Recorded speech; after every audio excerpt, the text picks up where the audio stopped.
Bonjour à toutes et à tous, c'est Checheux, j'espère que vous allez bien, moi c'est nickel. Aujourd'hui pour une toute nouvelle vidéo et aujourd'hui preview du Grand Prix d'Inde 2023 du MotoGP avec évidemment un nouveau tracé celui de Boud, donc en Inde. Si cette vidéo vous plaît, n'hésitez pas à lâcher le plus gros pouce bleu, ça me ferait extrêmement plaisir. À vous abonner si vous aimez mon contenu, activez la cloche de notification pour être au courant de toutes les nouvelles vidéos qui vont sortir sur la chaîne. On ne parlera pas du Moto 3 et de la Moto 2 tout simplement parce que quand je me base pour les favoris, pour les pilotes qui doivent confirmer ou reconfirmer, c'est par rapport au dernier week-end ou au dernier week-end donc Catalogne et Misano, sauf que je n'ai pas pu suivre en Moto 2, Moto 3 le week-end à Misano étant à Manicourt ce week-end-là. J'ai pu suivre un petit peu très loin quand même le MotoGP, mais j'ai quand même pu voir les qualifs et les courses. En tout cas, je vais vous laisser directement avec la vidéo. J'espère que vous plaira. C'est parti.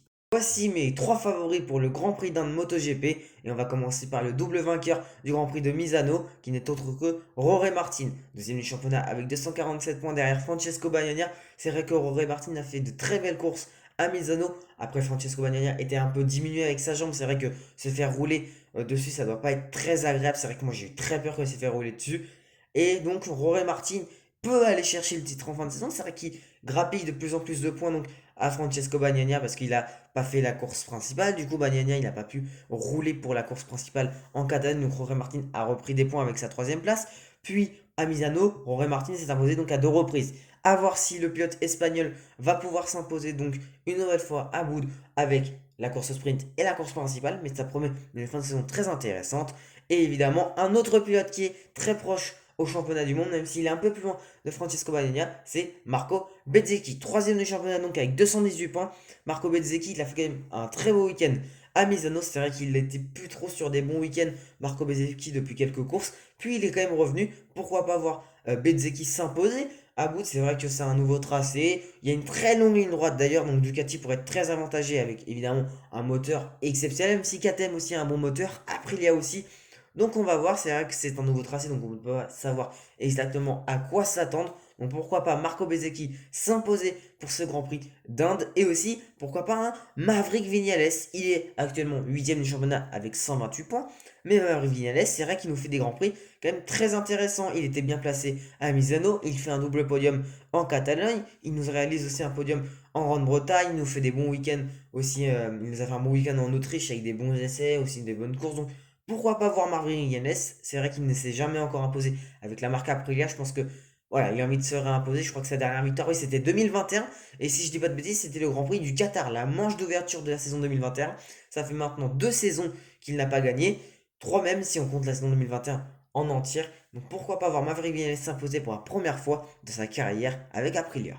Parlons maintenant de trois pilotes qui doivent reconfirmer ou confirmer cette saison. Et on va parler d'un pilote qui a fait podium à Austin. Je pense que vous pensez évidemment directement au français Fabio Quartararo. C'est vrai que depuis le début de saison, le pilote niçois n'est pas à l'aise sur Sayama. Et c'est vrai que franchement, ça fait de la peine de voir Fabio Quartararo très loin au classement. C'est vrai que le champion du monde 2021 a quand même fait des belles prestations. Je pense quand même qu'au Grand Prix de Catalogne, il a remonté vraiment de belles positions car il est parti 17ème, il finit 7ème ou 6ème. Par contre, ouais, à Misano, c'était très très compliqué malheureusement. Fabio Quartararo n'était pas au meilleur niveau possible et c'est vrai que pourquoi pas le voir monter. Alors évidemment, il l'a dit, il ne sera pas avec Yamaha des gros favoris, même ils ne penseront pas remonter la pente sur ce Grand Prix d'Inde, mais voilà, on espère que Fabio Quartararo en cette saison pourra trouver une petite clé, pourquoi pas aller chercher le beau top 5, c'est déjà un exploit avec sa machine et son coéquipier Franco Morbidelli aussi qui est en très grande difficulté avec Yamaha. Un autre pilote, et cette fois il est espagnol, il porte le numéro 93 et en très grande difficulté aussi avec la Honda, c'est Marc Marquez. Alors il nous a fait quand même un bon week-end à Misano dans l'ensemble, mais Marc Marquez depuis le début de saison c'est catastrophique. Trop de chutes, il n'est pas à l'aise sur la Honda et pourquoi pas après revenir aux avant-postes. Mais bon, Marc Marquez ça fait évidemment beaucoup de peine, tout comme Quartaro, tout comme Joan Mir aussi avec la Honda, c'est très très dur. Donc pourquoi pas Marc Marquez allait faire un podium, c'est vrai qu'il avait fait podium aussi au Grand Prix du Portugal en course sprint et je crois que c'est son seul podium de la saison, c'était en sprint. Évidemment, Marquez, il peut aller chercher des podiums. Je pense qu'il a plus de chances d'aller chercher un podium que Quartaro cette saison. Alors Quartaro en a fait un, mais allez en rechercher un. Donc voilà, Marc Marquez et la Honda qui sont évidemment en constante évolution, ils vont tout faire maintenant pour préparer 2024 et potentiellement 2025-2026. Même si Marc Marquez a des rumeurs chez Gresini, on y reviendra dans cette vidéo. Et on va aussi parler d'Aleix Espargaro qui n'était pas du tout à l'aise à Misano. Franchement, je ne m'attendais pas s'il soit aussi loin lors du Grand Prix donc, de Saint-Marin. Franchement, Aleix Espargaro, depuis son week-end en Catalogne, j'ai l'impression qu'il s'est relâché. Pour lui, c'est comme s'il avait gagné le titre. Mais bon, en Catalogne, évidemment, il remporte la course sprint et la course principale. Donc on pouvait évidemment attendre beaucoup mieux à Misano du pilote Aprilia. Maintenant, est-ce qu'il pourra nous remonter une belle pente donc, pour ce Grand Prix d'Inde? À voir ce week-end sur le circuit de Boude. Avant ce Grand Prix d'Inde, on avait aussi eu l'officialisation de Franco Morbidelli chez Pramac. Donc le pilote italien passe de Yamaha officiel à Ducati Pramac pour remplacer Johan Zarco parti chez LCR Honda. Alors est-ce que c'est un bon choix? Est-ce qu'il a bien fait? Totalement. Il a totalement bien fait d'aller signer chez Ducati, la meilleure moto du plateau. Il passe quand même d'une des pires machines, car ce n'est pas la pire à mes yeux. La Yamaha, je pense qu'il y a Honda qui est vraiment derrière en termes de performance, a vraiment la meilleure machine du plateau. C'est vrai que Ducati depuis des années, de toute façon, on voit cette année, il domine.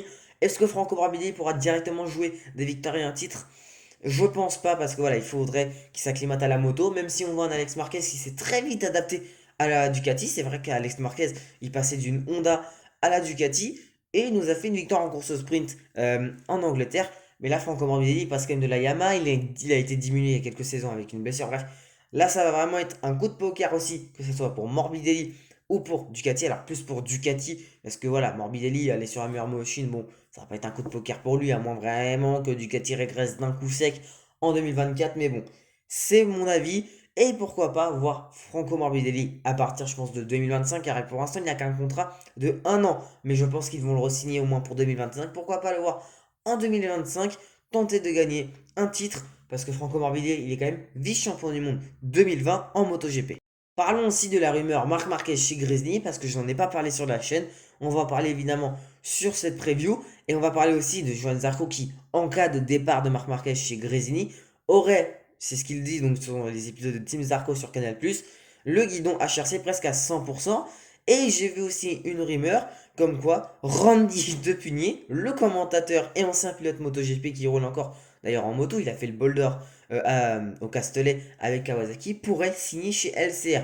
Alors on savait que LCR avait déjà approché Randy Depugné pour pouvoir signer, faire le Grand Prix de Misano. Ça ne s'est pas fait, c'était un japonais, je n'ai plus le nom, désolé, mais qui a fait le Grand Prix, qui ne s'est même pas qualifié en qualification. Il n'a même pas pu participer, c'est pas lui qui a dit non, c'est la direction de course qui a dit bah non, t'es trop lent, tu dégages, tu ne peux pas faire le Grand Prix.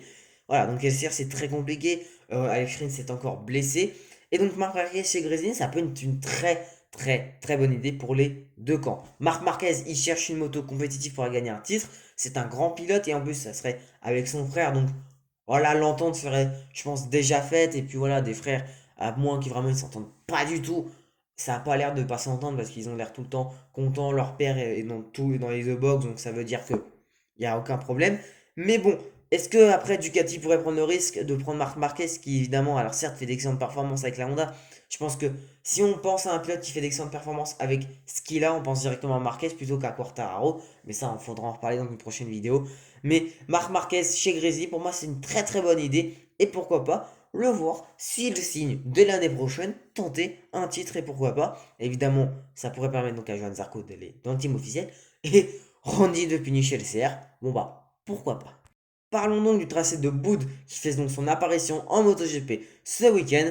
Une longueur de 5,01 km, 8 virages à droite pour 5 virages à gauche qui est quand même un petit peu critiqué par les pilotes car apparemment il y aurait des murs trop proches de la piste. Il a déjà fait son apparition d'ailleurs en Formule 1 avec des victoires de Vettel en 2013, 2011 et 2012. Je crois il y a eu aussi 2010 si je dis pas de bêtises. Et par contre, il y avait aussi eu le petit problème de visa car malheureusement, plusieurs personnes donc du paddock, plusieurs célébrités, plusieurs membres du paddock, que ce soit pilote, mécanicien, photographe, journaliste, n'ont pas pu avoir de visa après 4 ans. Alors évidemment, on parlait de Aleix Espargaro, on parlait de Marc Marquez qui n'aurait pas encore de visa.